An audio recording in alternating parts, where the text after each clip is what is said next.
Good morning, ladies and gentlemen, and welcome to our talk this morning, and a welcome to our Zoom watchers as well, watching from afar. It's my pleasure to introduce to you Chris Harrison. Chris, amongst other things, is chairman of the Haslemere Society, but I got to be aware of him really because he is the founder of the Blue Plaque scheme in Haslemere. And if you go round, you'll see plaques for people like Whimper and so on. And I think there's one for the Highwayman Vicar as well, but and Inspector Donaldson, no less. And I think they've become really quite an important feature of our town. And it's Chris we owe the thanks to for that. So it's a great pleasure to welcome you. Thank you. And we look forward to your talk. Thank you, David. Good morning, everybody. It's lovely to see you all. Hamish has explained my sort of background of involvement with the plaque scheme in Haslemere. And one of the things that's been fascinating in doing that is that there have been a number of candidates for plaques that have been presented to me or that I've sort of identified or people have mentioned. And amongst them have been a number of wild goose chases and erroneous rumours, stories and nice stories that people like.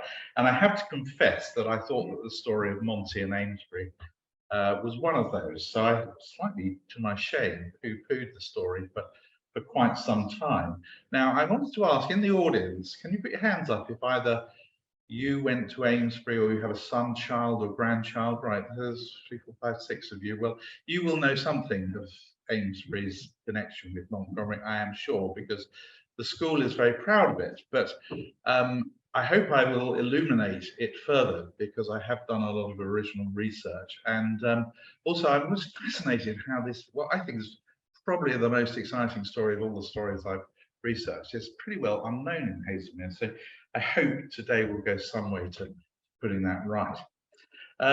So how did I move from ignorance to knowledge? Well, it was a chance encounter, really.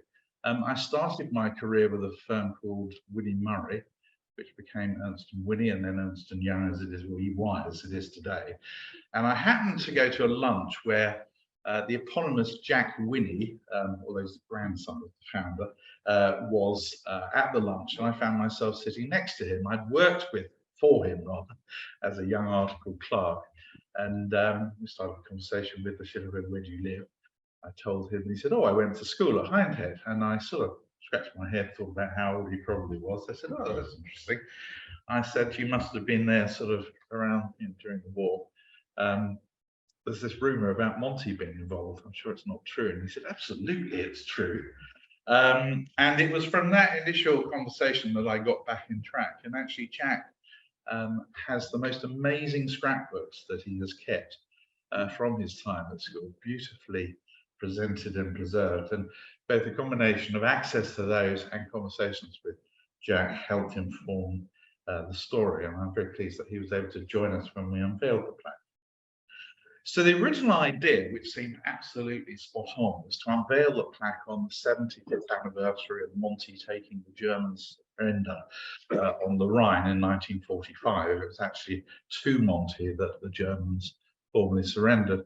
Sadly, COVID intervened, so we weren't able to do it then. But in many ways, that was a blessing in disguise because it gave me a sort of 2.5-year research window to research the topic far more thoroughly than I'm sure I would have done had we tried to achieve that. And really, for a couple of years, I sort of lived and breathed Monty almost every day.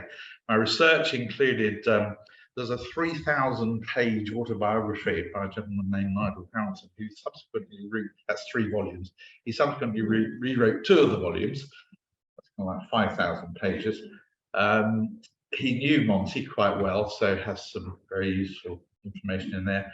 Monty's own autobiography, which he published, bestseller in 1958, causing huge offence to many, but we'll come on to that. It's not an uncommon feature. And a number of other biographies. There are many. I'm sure I haven't read them all, but there's another particularly interesting one called Parallel Lives about him and Rommel, and their sort of life stories running in parallel. But beyond that, the Amesbury magazine, they back in those days, I think schools used to have the most amazing school magazines. I'm sure many do these days, but it is a wonderful document, and they've kept volumes of that at the school. And of course, Jack's scrapbooks and conversations with him. And he also introduced me to another contemporary of his, a gentleman by the name of Charles Virtue, who sadly was too frail to come to the unveiling. But I suppose above all, the most exciting thing was that basically Monty had this long-running correspondence, for reasons I'll come on to, with the headmaster of Amesbury, Major Tom Reynolds, and his wife Phyllis. And the Imperial War Museum have 165 letters that Monty wrote to them between 1942 and 1948. Almost all of them between 42 and 45. There's about 3 or 4 later ones. Sadly, it's only a one-way correspondence, but they are the most fascinating read. And I was lucky enough to spend time reading through all of those letters. And I'll share some insights to those. And then finally, when we did the unveiling, we were lucky enough to get his grandson, the 3rd Viscount, who is final Viscount because he has no female descendants, to join us. And I sent my booklet I'd written to him with a degree of trepidation. He wrote back to me and said thank you for it. He found it rather sad to read it. I thought, what do I do? So I got a British phone number on there. So I rang him immediately and had a lovely conversation, which was the first of several. And actually, he shared further insights into his grandfather, and in particular corrected a few things in Hamilton's biography, which had been troubling me. So I'll come on to that as well. So a fascinating journey for me, but now I want to talk to you. I wanted to start by sharing you a sort of brief summary of his life story. I think it's important. I think all of us will know that he was the victor at El Alamein and led the Normandy landings, but his whole career and life story is in itself, I think, fascinating and important to have at least a thumbnail sketch of. I hesitate as a non-military man, but I'm going to attempt to give an assessment of his military, him as a general, him as a leader. I'm then going to comment on him as a man, as a human being. And then I'll come on to the Amesbury story, and then finally finish off by sharing some of the insights from the correspondence between him and Tom and Phyllis Reynolds. So let's start with the life story of Monty. Well, he was born in 1887. He was the 4th of 9 children of a distinguished Anglo-Irish family with a long sort of distinguished heritage, but he didn't have any money. And his father was church, and in fact, at the age of 2, Monty went with his mother and father to Tasmania for the next 12 years, where he was a bishop. Throughout his life, he sort of worshipped his father. I think he was about 47 when he died. By contrast, he loved his mother. His relationship with his mother was not good. He's extremely rude about him in his autobiography. And it's really quite spiteful, some of the things that he did and said about her later. And he didn't attend her funeral, although, to be fair, Monty very rarely, in fact, he avoided funerals, and one can perhaps understand why that might have been the case. So he was a bit of a rebel as a child. He likes to describe himself as the black sheep, but then on return to England, he went to St. Paul's, where despite his diminutive stature and sort of high-pitched squeaky voice that never seemed to break from, he excelled at rugby, showing a sort of slightly vicious determination, I think, in the sense that maybe he was didn't always play entirely by the rules. His father wanted him to go into the church, but he, from a very early age, seemed to have determined that no, a military career was what he wanted. So from school, he went straight to Sandhurst. And then after Sandhurst, he failed to get into the Indian Army. Now, the reason you went into the Indian Army after Sandhurst was because it was cheap.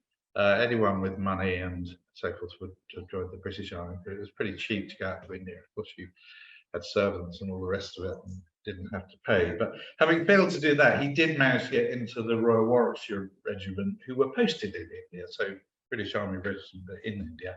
So he was able to sort of manage on not having family wealth behind him, which at a time, as an officer, you would have needed. Monty never smoked and never drank, and he developed an assertive sense of this while he was in India, which won't have meant that he was a very sort of clubby sort of person, because I think smoking and drinking was pretty well all the other officers did. It's kind of a feature of Monty's life that he never really developed peer relationships, and I'm sure that wasn't very helpful. As soon as the outbreak of World War I came, his regiment joined the British Expeditionary Force. He arrived in northern France on the 26th of August 1914, and on the 13th of October, so 2 months later, he received a wound in the chest and 2 gunshots in the leg. Another, I think, non-commissioned officer came to kind of rescue, and in fact lost his life in saving Monty's life. Monty was troubled by health conditions for the rest of his life, really, as a result of that. Particularly, he became very vulnerable to the cold, which of course he experienced a lot of in his campaigns. But he then spent the whole of 1915 convalescing and recovering from what was clearly near fatal injuries. But he used that time to really hone his critical views of the military command approach and structure of the British Army, of which he was a lifelong critic and a reformer as well, and sort of determined, I think, during that period that he was going to absolutely devote his life to his military career.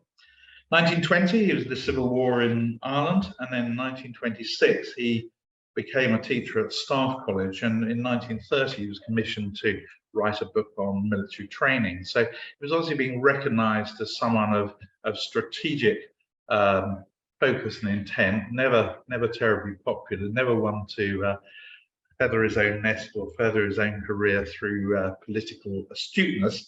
But nonetheless, you know, that focus, and it's very interesting, he was, throughout his life, he was very critical of all his bosses and peers for not being totally focused on the job. And frankly, when you read about Monty, there's very few people any of us will have met who showed anything like the same single-minded dedication to their profession, to the exclusion of almost everything else. He curiously, I don't think he'd have married actually, but it was pointed out to him when he was about the age of 40 that actually if he wanted to get one any further, he really had to be married.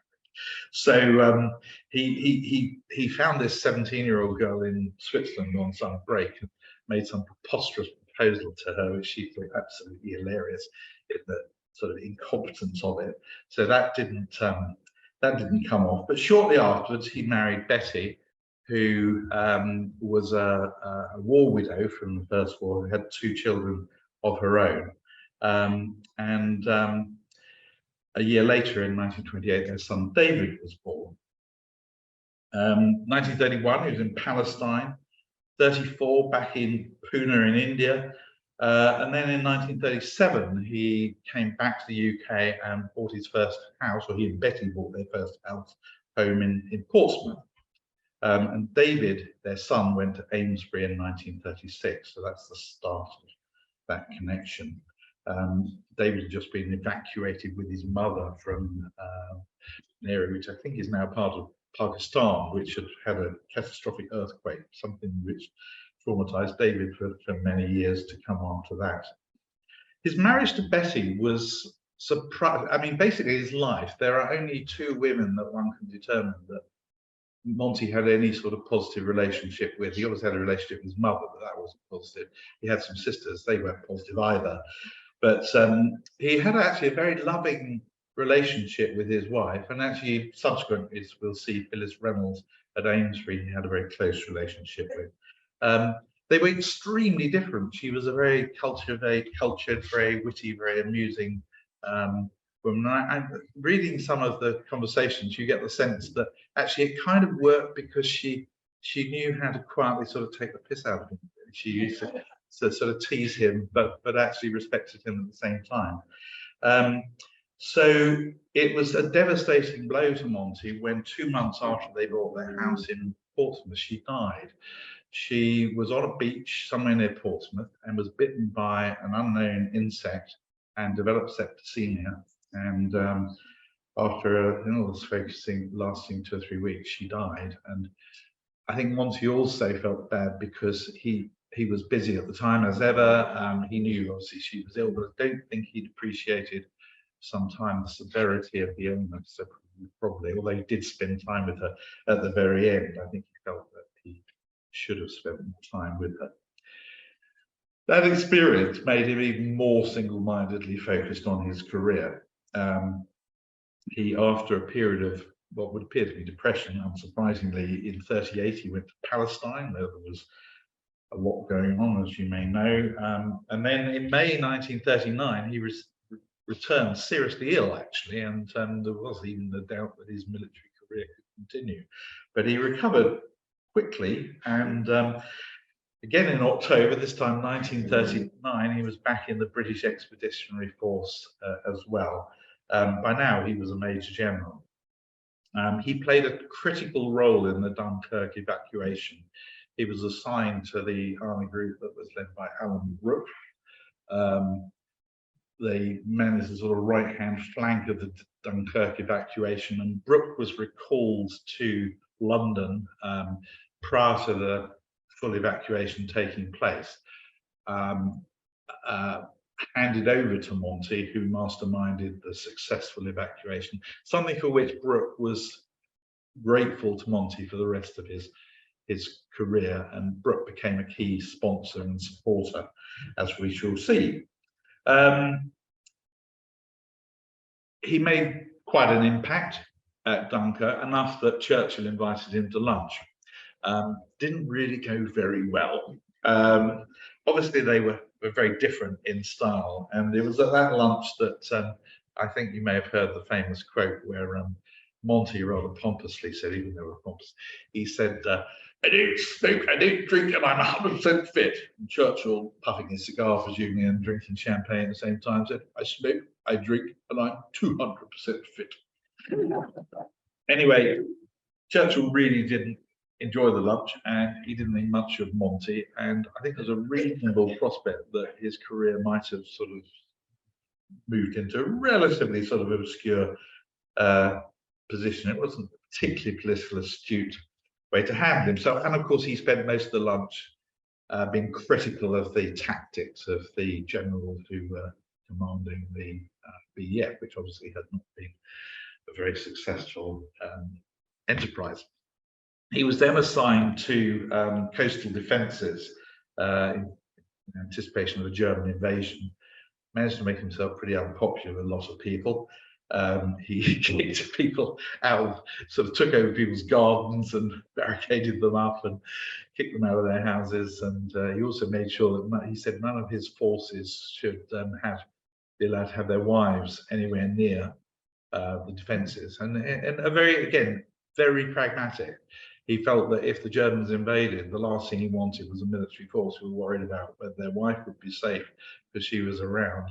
So keep them away was his simplistic approach.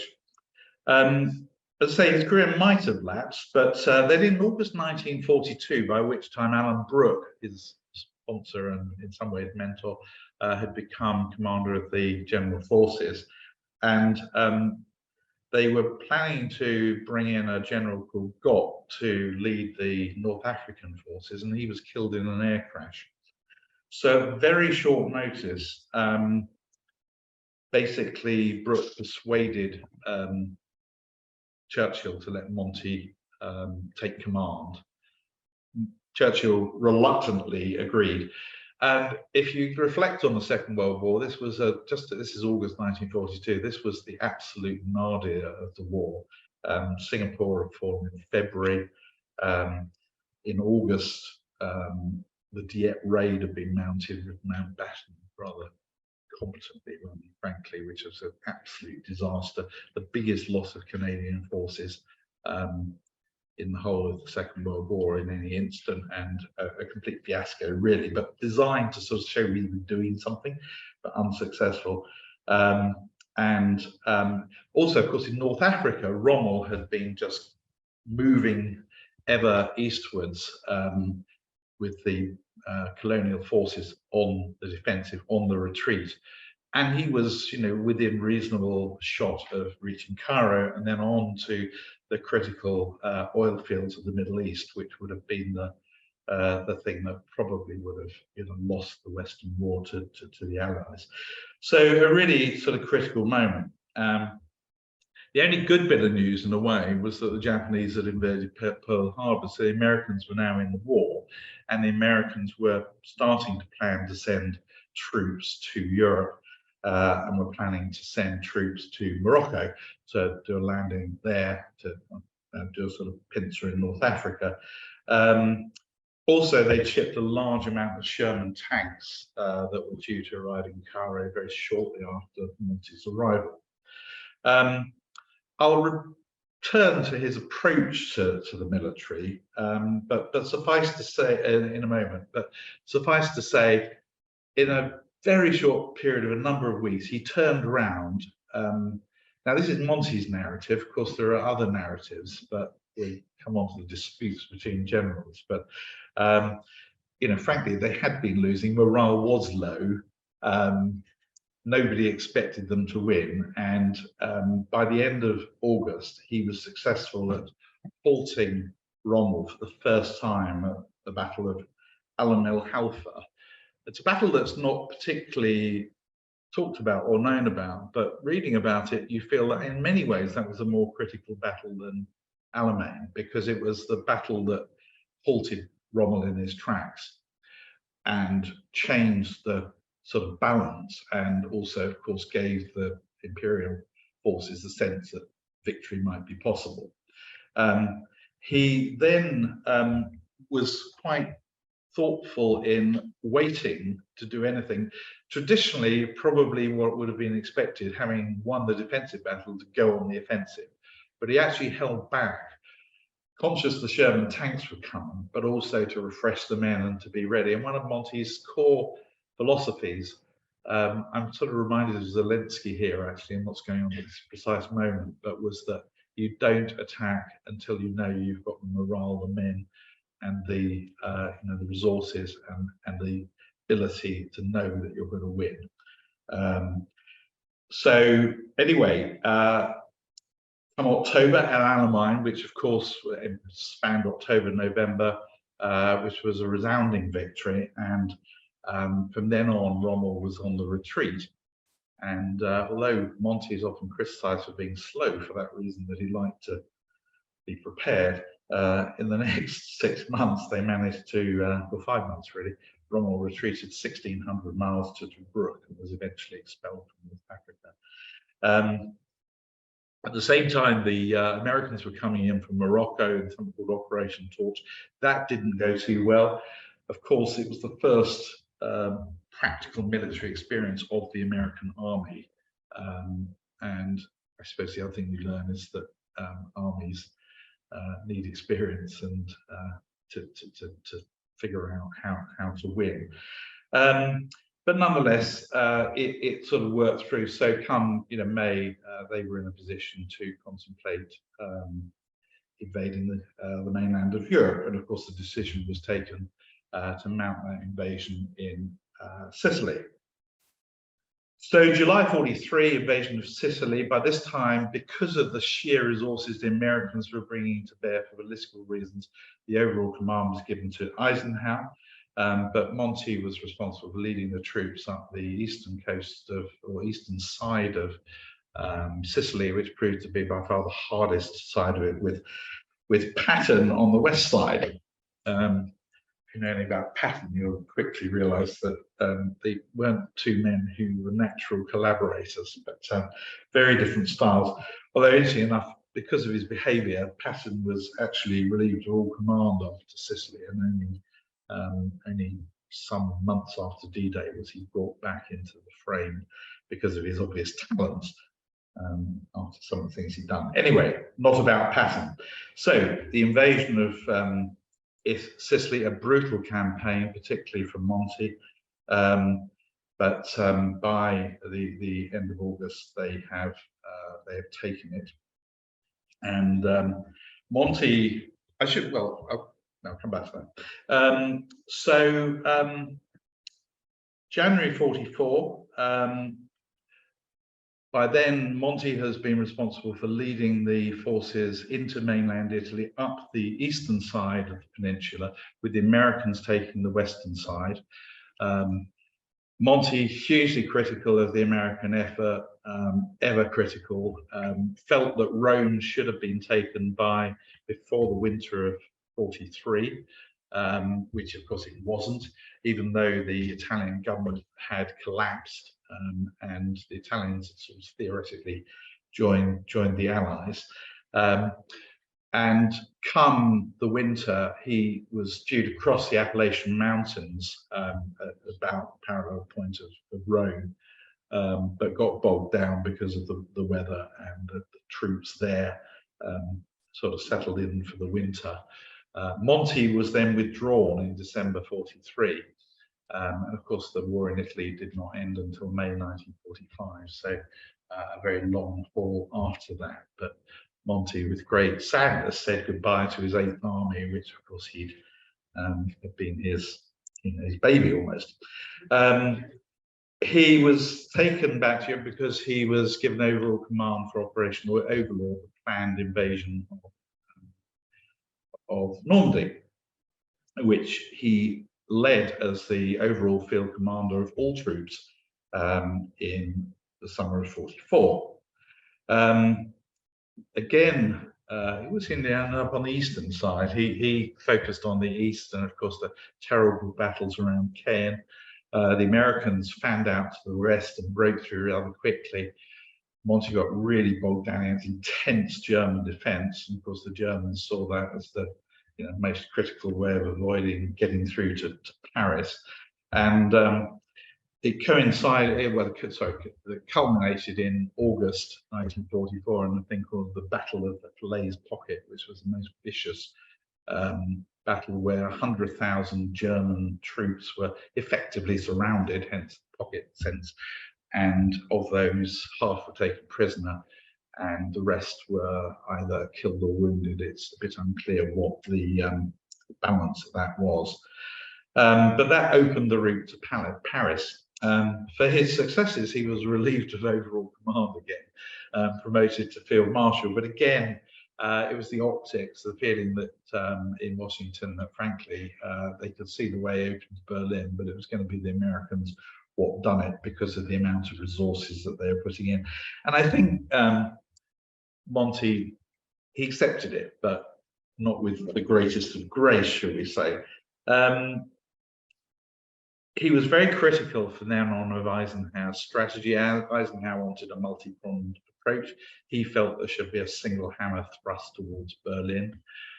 It wasn't helped by the fact that when they'd got through to Paris, Eisenhower went and set up his headquarters in Versailles and raided the champagne cellars. And Monty, of course, thought this was outrageous and a waste of time. And in fact, he refused to go to the victory celebrations in Paris because he could see them as nothing but a waste of time in the thrust of needing to get to Berlin and defeat the Germans, which he thought could be done by the end of 44. To be fair, the Allies did need, I think, to get command of areas around Antwerp to secure their supply lines, which I think would have been overstretched if they'd relied solely on bringing in materials through Normandy. Anyway, of course, then comes Monty's least successful aspect of his career, which is the Arnhem or Market Garden, Operation Market Garden, a bridge too far, or whatever you know it as. Sorry, I should have been moving my slides on a bit here, but they're just pictures, really, military career. And then, of course, came the Battle of the Bulge, which was the pushback by the Germans, which was against General Bradley, the Americans, and it went extremely badly, the Americans being pushed back. And Monty was then given overall command and brought in his own words, to sort out the mess. Again, not something that endeared him to Bradley. Anyway, they then went on in different prongs to to attack across northern Europe. Of course, the Russians were coming in from the east. One of the mysteries to me is that Eisenkirch has clearly, whether he did a deal with the Russians, it's hard to know, but he deliberately did not make a thrust directly on Berlin and left it to the Russians, which of course, in the light of subsequent history, might seem rather an interesting decision. Anyway, Hitler committed suicide, of course, and 4 days later, Monty took, 4 generals walked into his camp and he took their surrender. The war didn't, well, the war ended there for him, but interesting enough, for the next year, Monty was basically given commanders to be the military governor for the British segment of Germany, which, when you think about it, is an extraordinarily huge role. I mean, it was, basically divided up Germany into American, British, and Russian, and just bringing society back together and trying to build it. He seems to have done that with a huge amount of clear thinking, and pragmatism was a hallmark of his style. June 46, Alan Brooke retired as commander of the CIGS, as it's known, and he succeeded as the overall commander of all forces, which frankly, it was just a disaster. He just wasn't good at it, much more of a staff role. And Monty was the great field commander. Wasn't helped by the fact that he and the head of the Army and the Air Force, the Air Force and the Navy, they obviously loathed each other. Could hardly be in the same room together. Not terribly helpful. He did, however, get made a Viscount at this point. After that, 48 to 51, he went on to be Commander-in-Chief of what was known as the Committee of the Western Europe Union, which basically was the precursor to NATO, which, when it was formed, 51, he became the Deputy Supreme Commander for Europe, initially under Eisenhower. And I think during that period, it's very clear that, so the Americans essentially kind of withdrew from Europe when they'd had enough, they wanted out, they wanted to leave it behind. And Monty, more than anyone, I think, persuaded the Americans, partly using the relationships that he had managed to sustain, and through huge energy, that, obviously Churchill had seen the Cold War coming, that they needed to establish a presence in Europe because of the threat from Russia. And I think, although Monty is known for his military victories, I think he is owed a huge debt for the effort that he put in there. And the extraordinary thing is, he didn't retire till the age of 71 in 1958, which for a military person is quite extraordinary and possibly unprecedented. I'm not sure. In retirement, he lived in a place called Binstead Mill, which is Issington Mill, which is in Binstead, which you may know towards Farnham. And during that time, he travelled extensively. He enjoyed his celebrity, and he was very good at inviting himself to places. So he got invited by Stalin to, and he met Mao. And he also met leaders of the apartheid regime, and finally died in 1976. So enough of his life, but that's that I should have showed as well. That's just a couple of pictures of life. So that's him with Eisenhower on the left, Mao on the right, and I think that's actually Eisenhower in the middle as well, at a later stage. But let's talk about him as a military person. So, interesting enough, as I've kind of alluded to, the post-war assessment of him was largely critical. And bear in mind, of course, a lot of the early accounts of World War II were written by military people, many of whom Monty had either fallen out with, sacked, or in some way not got on with. So, and it's astonishing how catty these generals were about each other. I mean, Monty was not exactly an exemplar, but he was not alone in being critical of his peers. And and alluded that he was accused of being very slow and ponderous. But his retort to that was that I never wanted to fight a battle I couldn't win. And he drew from his First World War experience, where too often, men have just been thrown at situations with no thought for loss of life. I don't think is a fair assessment, but certainly there was a huge waste of life. And Monty really, really cared about his men and wanted to protect them if he could. He also, I think, recognised the difference between leading a conscript army and a professional army, and realised that you had to operate in a different way to get the engagement of people who were not professional soldiers.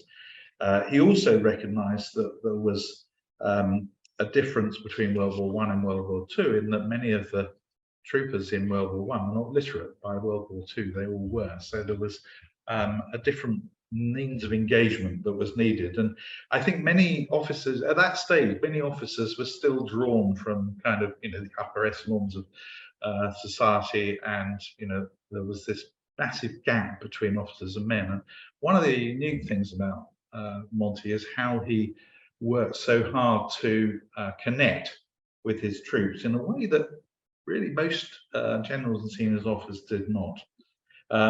As soon as he arrived in North Africa, he dismissed a lot of senior officers, and he wrote them off as deadwood in his words, which is one of the one-liner.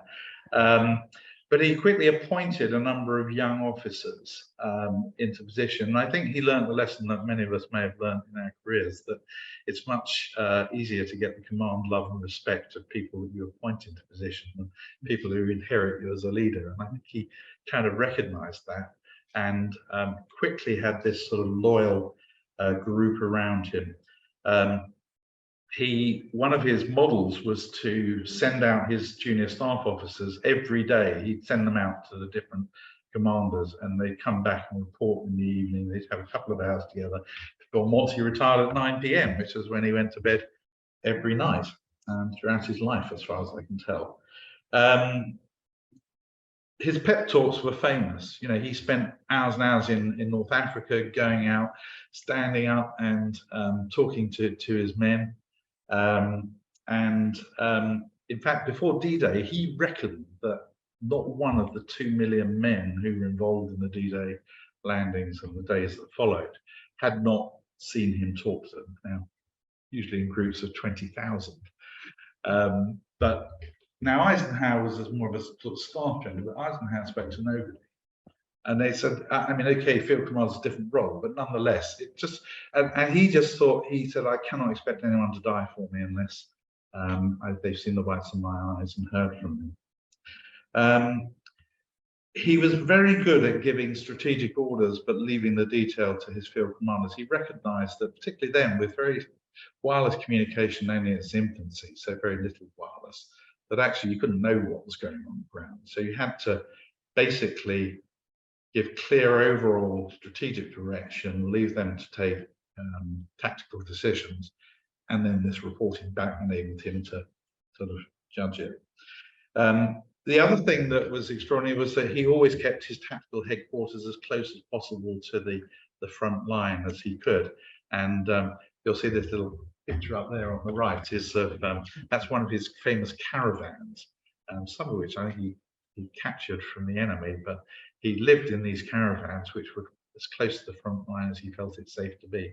Again, the sense of being seen to be a visible leader at the front.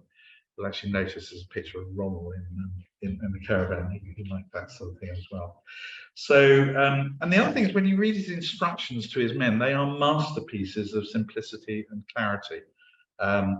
Language that is extremely accessible, even though it's slightly sort of, I suppose, sort of almost public school, it's still accessible. So, he'd talk about, we're going to knock the enemy for 6. Well, everybody kind of knows what that means, but you probably wouldn't use it if you came from the East End of London. But nonetheless, it was language that people could understand over a microphone. So another thing, of course, that there was a massive sort of obsession with turning out smart. It always is in military. Monty didn't give a damn about any of that. as we know, he adopted these sort of strange, well, that berry there, or he used to wear a sort of Australian field hat. And the 8th Army, by the time they got to Brooke at the end of the campaign, were sort of notorious for being, I mean, almost in rags, really. But you know, he just didn't care. It didn't matter to him. And the reason he went for, I think he quite liked dressing up, but actually he also recognised that people would immediately recognise him from a distance, and that was part of his style. I mean, it's very clear that his men loved him, and it was interesting talking to Viscount Montgomery III, who every year goes to Normandy for a D-Day commemoration, and of course there's still 1 or 2 veterans that go to those, but he's been doing it for many years previously with his father. And he said, just without exception, the men will come up to him and with tears in their eyes say how much they sort of, you know, worshipped his grandfather. And I think that is a consistent sort of message you hear about him. He was very pragmatic and non-judgmental. He got into trouble in 39 by issuing condoms to all of his troops, which was deemed a bit off, but he just sort of was pragmatic and thought, well, it's quite sensible, really. And I've already mentioned banning wives from the shorelines of the south coast. He refused to have any women in his headquarters. I think he found it difficult to relate to most women, but nonetheless, again, I think he just thought that he did not want men distracted in the act of being chivalric towards women. He certainly learned how to become a showman, and that image there, which I think is on the next slide as well, yeah, is, I mean, clearly it's posed, right? It's him in a tank, but he never missed a moment to get a good angle, good photograph. Loved having his painting done. There's so many paintings of him, and he certainly, you know, kind of enjoyed that side of things, but at the same time recognized that it was actually what the men under his command wanted. So in my humble opinion, despite the heading of this next slide, I do think he's probably the greatest field commander of the 20th century, one of the greats of all time. But just to come on to a few bits about this vain and impossible, despised yet much loved man, which I think I probably alluded to. He courted celebrity wherever he went, and there's a funny story of him turning up in an aeroplane somewhere where there were a bunch of men standing around. He just assumed they were there to greet him, so he went up and introduced himself, and they were all kind of like, "Who the hell's this?" Which was fun. He received quite a lot of offers of marriage after he became a celebrity, you know, through the North African campaign, which actually I think he saw the funny side of that. This thing about not drinking and smoking, I think he played to it. You know, when he first met Eisenhower, and Eisenhower came in smoking a fag, he told him to put it out, even though he was his superior officer. But it wasn't the best way to build relationships with his superiors.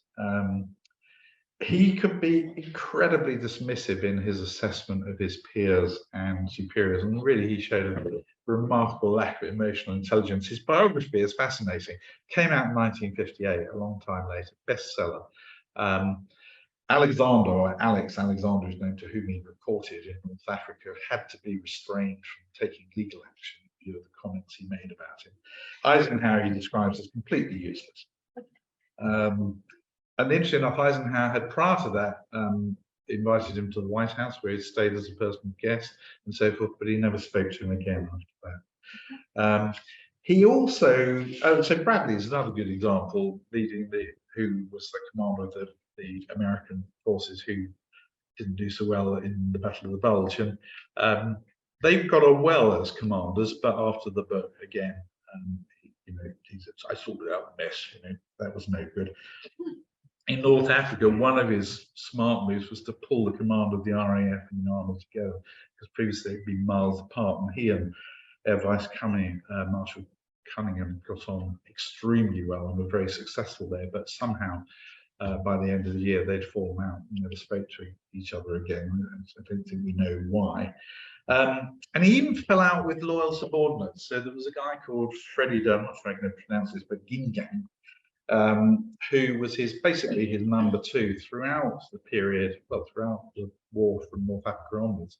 And Freddie spent many, many hours trying to smooth over the ruffled feathers that Monty created. But he basically promised Freddie that he could be his #2 when he became the overall commander. He was told by the politicians, no, it doesn't work like that. So he just said, sorry, Freddie, it's not happening, and just sort of dismissed him. Freddie was so upset that he left the army a couple of weeks later. Was he funny or was he pompous? He had a wager with Walter Bedell Smith, who was Eisenhower's chief of staff, about what would happen in North Africa, and he waged a flying fortress. I'm not sure what Monty was going to offer. He won the wager, and then he came and claimed his flying fortress. Now, the Americans assumed it was a joke, but no, he wanted it. And by the way, they gave him one, which he subsequently crashed. And then he had it replaced. So the rest of the war, he had a flying fortress given to him by the Americans for his personal use because of that. Anyway, I suppose we must get on to Amesbury. I'm conscious of the time. In these times, you have to say something about colonialism and attitudes. And he didn't really cover himself in glory when he was asked to do a tour of the African colonies. And he wrote, there's no reason whatever why he, the African, should suffer. This is if British control was extended. And there, in any case, he's a complete savage and is quite incapable of developing the country himself. He was prone to making comments like that, and when he was in the House of Lords speaking about the Sexual Offences Bill, he described it as a charter for buggery. Now, I kind of think he just thought that was funny, because actually there is no suggestion at all that he showed ever any racial discrimination between the soldiers that were in his command, who of course were drawn from across the empire. Anyway, I must get on to Amesbury. So, what's the story of Amesbury? David, his son went to Amesbury in 36, because his mum died a year later. So his school holidays were subsequently spent with family, friends a bit, and I think probably, not sure about this, but increasingly staying at the school where Major Tom Reynolds and his wife basically became de facto guardians. Matters really came to, actually he moved to Winchester in May 1942, so he went on to Winchester. But then of course, 3 months later, Monty gets called to North Africa at extremely short notice. And he writes to Major Tom and the headmaster and says, will you and your lady wife take charge of David for me until I return? I'm anticipating your acceptance of this request, so long as I am out of England. Classic Monty sort of ask that's a tell. The more obvious choice he did have a stepdaughter-in-law, who might have been the more obvious choice, but as we'll see from the correspondence, he considers her completely inappropriate. So basically, from then on, they became David's guardian, and then Monty, of course, in North Africa was away the whole time, but in May 1943, he returned to the UK for the first time. Now, his house in Portsmouth by this time had been bombed to smithereens, so he had nowhere to go. So he stayed at Amesbury. A room was set aside for him. It's still there today as a separate room. And effectively, that was his home until 1948, whenever he was in the UK, which was obviously not the majority of the time. But nonetheless, it's very clear from the correspondence that he saw the school as a sanctuary where he could recuperate. And interesting enough, after the war, he had 3 of his caravans parked in the grounds, which he used as his private office, even when he should have been probably in Whitehall. He'd often repair there and work from home, as it were, early home worker. Fascinating, when he came back in 43, he first visited David at Winchester, where he did give a talk to the boys, but then came back and spent 10 days at Amesbury. And he gave a full account to the boys of his campaign in South Africa. So apart from the Winchester thing, the first sort of account that would be given, the school magazine reports that there were sort of reporters, cameramen, would be makers of films, and God knows what. People all turned up at the gates to try and get in. Many parents came, but it was a sort of a big sort of happening. And it was during that break that he started to campaign his Sicilian campaign, and he invited his generals to Amesbury for strategic discussions. So, to this day, there's a small pavilion there that commemorates those conversations at the school.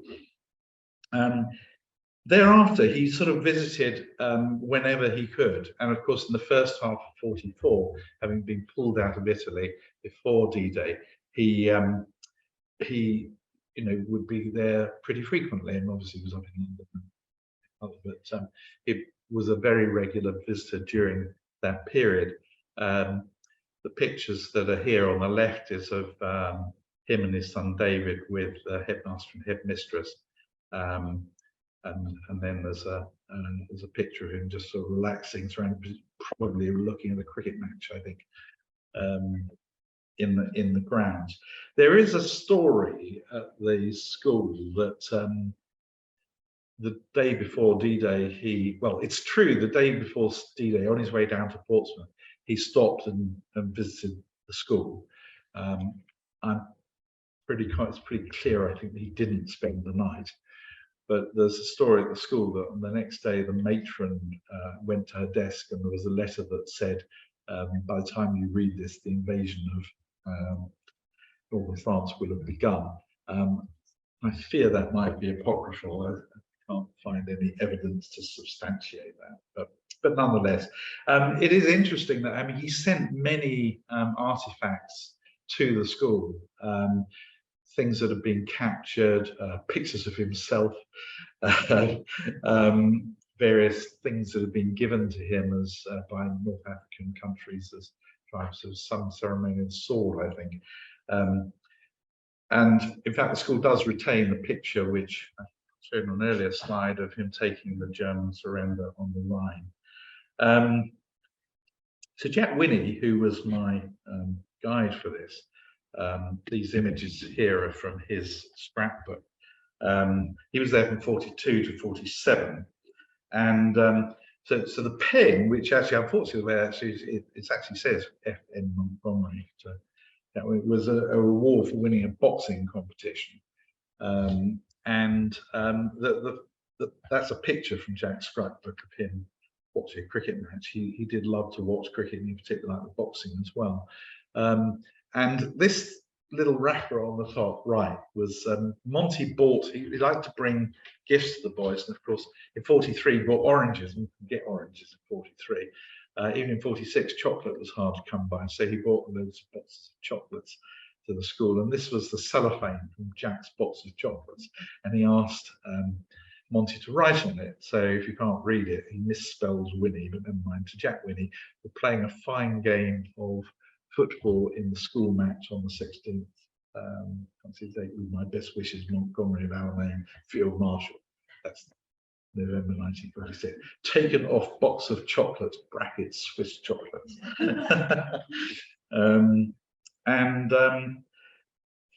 Jack speaks incredibly fondly of how much time and interest he spent at the school. There's a lovely story in March '44 where he came to a cricket match. So bear in mind, this is before D-Day. And it's pretty clear from the narrative that he actually had a special train bring him to Haslemere, wait at Haslemere station while he went to watch the match and pick him up at the end of the game. In '46, he took the boys for a trip in his Dakota, traveling in his Rolls Royce to get onto it. Charles Virtue, who's the other alumni, recalls that Major Reynolds had maps of the 8th Army and its progress in the school, which he updated based on the letters that they were getting. And Charles himself was taken up in his aeroplane as a treat. Not sure whether that's the same event narrated in the Amesbury. Charles also recalls Monty visiting him at rugby, which he went on to, and he used to actually go to a lot of sort of CCF type displays after the war. He loved going to see young troops like that. And in fact, my father's old school, he was sort of head of the old boys, and I was privileged enough in 1959, actually, probably 60, to have met Monty on such an event.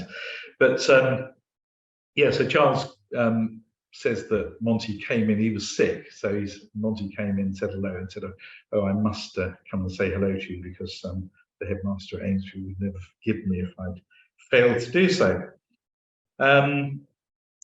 And this actually is a rather nice, so Charles's father was obviously a good sketcher. He did the sketch of Monty, which Monty personally signed for him. There's also a 46 anecdote about the suggestion that someone rang up saying they were going to deliver a bomb to Haslemere Station because Field Marshal Montgomery was on his way. The person said, I don't believe you. I said, well, I don't believe you either. And they sent a policeman down to sort of protect him. But anyway, no bomb arrived, whether because of the policeman or it was just a hoax. Who knows? Anyway, to finish, I'm running a bit on. Just a few extracts from the letters. As I said, there are 162 of these letters. They're the only really first-hand source of Monty's feelings and expressions and concerns during his campaigns. So they really are a very important historical record. Much, of course, focus on his concern for David, but they have other interesting stories in there as well. So he kept in Normandy, he had a menagerie of birds at his caravan, which he's very proud of, and he talks about those quite extensively, and also about his two dogs named Hitler and Rommel. There's a touching story in there where obviously Phyllis Reynolds used to send him warm clothes for the winter campaign. She sent him a pair of underpants made of chamois leather, which sounds rather kind of interesting. But he does talk quite a lot about suffering from cold, which everyone must have suffered from cold, but he clearly, because of his injury, felt that. But he does actually also talk of his love for Amesbury, comes through time and time again in those letters. I don't know how easy you can read this, but I'm going to turn around quietly. So these are just some anecdotes of things that he wrote. So this is one where he says, I met someone who's just come from England the other day, and he said that I'm quite a celebrity and a sort of national figure. When my picture appears at the films, everyone claps. This was June 43, so obviously sort of just as he first came back to the UK, so sort of enjoying the fact he's sort of working out he's become quite famous. Here's an interesting example of sort of, falling out. So he said, I see in the Daily Mail of yesterday, this is during the Battle of the Bulge, has a leading article on the insult dealt out to me by Bradley. What fools people are. Unless they'll stop this slanging match, we shall cloud the main issue, which is to win the war. He goes on to say how cold it is. Well, of course, as we can see later, he did flame those flowers himself. This is a lovely one. I love this. So he used to have lots of visitors when he was on campaign, and he used to use them as couriers to sort of beat the standard postal system, and Winston Churchill was one such figure. So this is a lovely letter. It says, my dear Tom, I'm sending you home by Winston Churchill. Sorry, sending this home. I shall also send by him the portrait of myself painted in Cairo. Will you take it over and have it framed by Chapman, blah, blah, blah, and hang it in your house? I'll tell the PM and ask him to have it delivered to you at Hindhead, alternatively to mollify you so that you can go and collect it. It would be a fearful thing if it got damaged. In other words, if Winston himself delivered it, he'd probably screw it up. Now, his family is a good one. So here's a letter about his relatives. He says to the Reynolds, my family act to be somewhat tiresome, and I shall not see more of them than is necessary, which may well be not at all. Hope you are well. And then later on, I'll ignore the first bit here, but he says, I expect by now you've got a letter about David not going to Jocelyn. That's his stepdaughter-in-law. He is definitely not to go. Tell him that from now on it is my order, it is an order and must be obeyed. She does not know how to look after a growing boy, and I am not running any risks. If Jocelyn makes a fuss, you can tell her that it is in no way your doing, it's entirely my doing. It goes on. I do not want to have to worry, as I am far too busy fighting wrong. Therefore, he must not go. And then, if that's not strong enough as an addendum, let me know that you've received these orders. Read David. So that's rather good. And then another example of his sort of sense of humour. So this is not the content, but as you can see, the one on the left is some captured fascist stationery from Italy, which he enjoyed writing on. And then obviously on the right, the German stationery as well. So yeah, quite fun. And then I think this final letter, which I've called Testament to Amesbury, is worth reading, because it tells of, it's the letter he wrote as he left Amesbury. So 48, he buys his house in Binstead and he moves from Amesbury, and he writes this letter, which I think is really quite something. When I left today, I felt rather sad, but one could not say much with all the boys about, and somehow there seems no need to say anything. You and Tom know very well my feelings about Amesbury and how much it has meant to David and myself during the war years and since the war. The fact that we had a home at Amesbury was the chief factor in enabling me to do what I did towards winning the war. If I had no worries about David, if I had worries about David, I could hardly have won my battles. And he goes on to talk about the post-war weariness. He said, the nation should thank you for that. For myself and David, no thanks could ever be adequate. All the same, I do say thank you to both of you. I think it's a rather nice final testament. And actually also, one of the things in Hamilton's book is he suggests that he's got a big piece on falling out with people, that he fell out with Phyllis Reynolds he had some curtains delivered for his new house, which she went and hang in his quarters.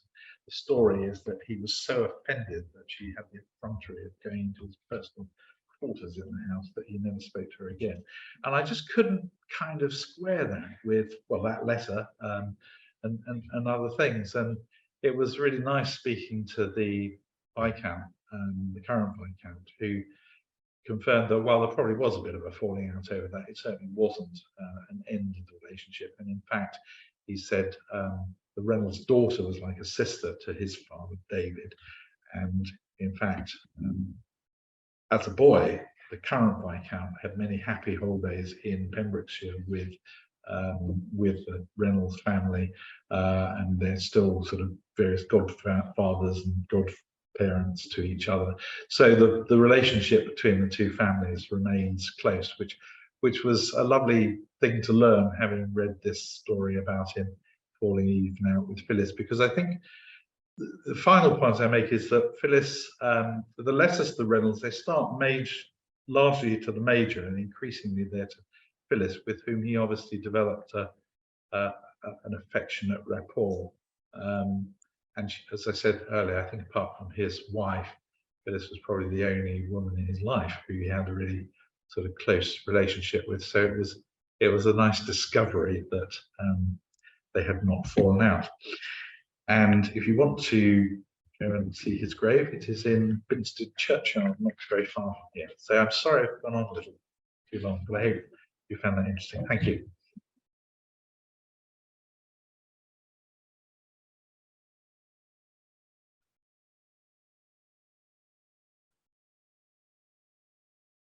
Am I allowed a question or two? Oh, I am. So everyone has any questions? Yes. How did his son deal with celebrity? Well, that's interesting. I mean, actually, David. Sorry, the question was how his son David dealt with his father's celebrity. And his father died actually just as I was starting on this track, so I never spoke to him. I suspect rather not well. They had a pretty not a close relationship. I mean, the letters reveal a sort of remote but caring father, but it's also clear from Hamilton's recounts of conversations that he struggled to have an empathetic relationship with his son. So I think quite how it affected the celebrity side of it. I mean, one thing I do know is that his son David became very good friends with Roald's son, which is kind of interesting. So he obviously, and I think he, I forget what he did for a career, but he went on to be reasonably successful. And I suppose the other thing, I mean, interesting, David got divorced and Monty cut him out of his will. This was, I think, in the 60s, because his view was that marriage was for life, and how could he divorce? But happily, they made it up afterwards, and it seems that in the last years of his life they were reconciled. But it wasn't a close relationship. It's not perhaps that uncommon at that time. I have a question about St Paul's. Yes. St Paul's is not a cheap school. His father. No, that's interesting. I don't think I know the answer to that. And perhaps he got a scholarship. He might have done, although I don't. He was homeschooled prior to that, so it's kind of hard to see that he would have had the school for that. They probably had wealthy. It might have been an uncle or something. I'm not sure. I can't answer that, but it's an interesting question. Ah.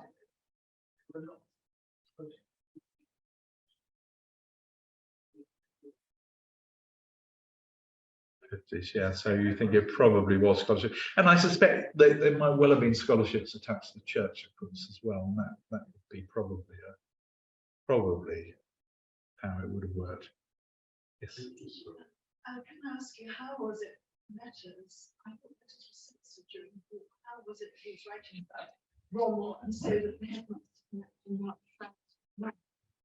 very, very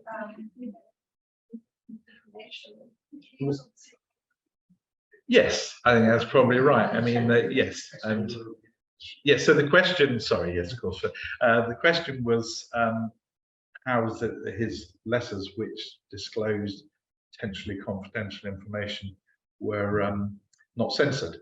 And I think you answered your own question by saying he was sort of above the law. I mean, there's no, I've read all of the letters, and there's no evidence of anything being crossed out at all. And of course, he quite often, as I said, did use methods of delivery outside the normal channels, such as, I think he even used King George VI actually as a courier.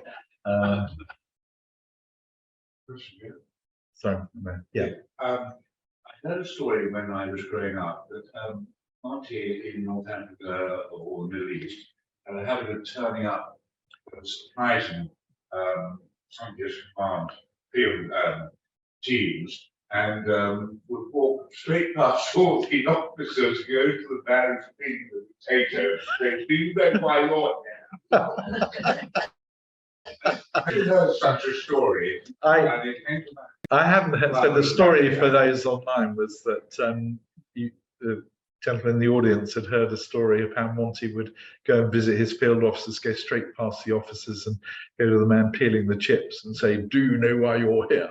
I don't think I could have an anecdote to compare to that. It certainly sounds plausible. Yeah, and this going out to speak to all the troops, which some officers at the time might have thought of, speaking outside the line of command, but very much his kind of iconoclastic approach. Yeah. Another actually lovely little anecdote, which has any of you seen the film Monty's Double? It's a great film. If you haven't seen it, you'll find it somewhere. It's a 50s film, and it's a true story based on a guy who looked like Monty, who was picked out by MI5, who ran this wonderful campaign to try and persuade the Germans that they weren't going to land in Sicily, they were going to land in Greece. And this guy was sent as Monty to Egypt and various other places to give talks. And the film is good because the guy who plays his double in the film is the guy who was his double. So it's well worth watching. But interesting enough, when Monty was told about this, he said, "Well, I better meet him." And he said, "Well, if he's going to be a general, you better pay him as a general," which they did, which I thought was again a nice insight into the man. Yes, sorry, there was, well, yeah. John, yeah, no. Receive wisdom or practice, just what I read in a few pages. So, Churchill greatly distrusted his generals, and that Monty was his choice or his favourite. What you said is quite true. Well, I'm glad you raised that. So the question was about Monty, the perceived wisdom that he was Churchill's favourite, and not what I said earlier. I mean, there is no doubt that Monty pissed him off after Dunkirk, and at that stage he was very reluctant to appoint him. But I think it's pretty clear that the moment Monty started delivering victories, he realised that he'd got someone quite special. And I've tried to figure out what the relationship was like. Since when you go to Chartwell, you'll see he was a regular visitor there, and the view of the local National Trust people is that, you know, they became firm friends. I doubt they became firm friends somehow, but I do think that Churchill, you know, respected him and recognised, you know, what he delivered. So, and probably would have appreciated a fellow maverick, frankly. Just I think a tiny little snippet. My father, when I was growing up, really did talk about the war. He was one of the first people who went into Belsen concentration camp. I think he suffered post-traumatic, you know, trauma from then on. But I do remember him telling me and talking very warmly about his trauma. He was so positive about it. Yeah. And that was about the only thing about the war he really ever shared. How interesting. He just couldn't bear to talk. Yeah. There's just gentlemen in the audience sharing that his father, who was in the war and who was traumatized by going into Belsen, wouldn't talk about much, but the one thing he would talk about is how much respect he had for Monty. Yeah, and I mean, I think that's the story that I've yet to hear anyone who was at a level below Monty who did not feel the same. Yeah. Mundane question. Why did he pick Amesbury? Why did he pick Amesbury for his son? There's a very simple answer, I feel, which is I have no idea. Well, I mean, it's obvious. Well, it's not that close to Portsmouth, is it? I mean, and I'm trying to think where the. Well, no, I mean, he went to Bulge. He had no family connections in this area. Well, if he had, he'd have run a mile from them anyway. Yeah. There's a lovely story about his mother, actually, who came to visit him. I think this is in preparation for D-Day, and he was busy, and some staff officer came up and said, "Oh, your mother's here, so she'd like to speak to you." And he just blanked this guy, and he didn't say, "I'm not seeing her." He just completely made it clear he did not want to know, and he was not going to see her. Yeah. Right.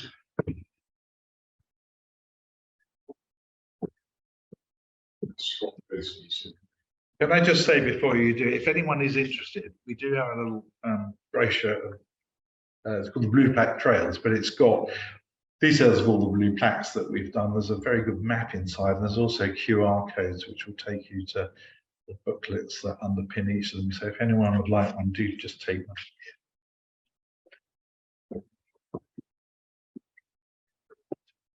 Montgomery is such a fascinating story, but how could we have heard a better account and a more balanced account of his foibles and his successes? It's a very big thank you to you, Chris, for an excellent talk. Thank you very much.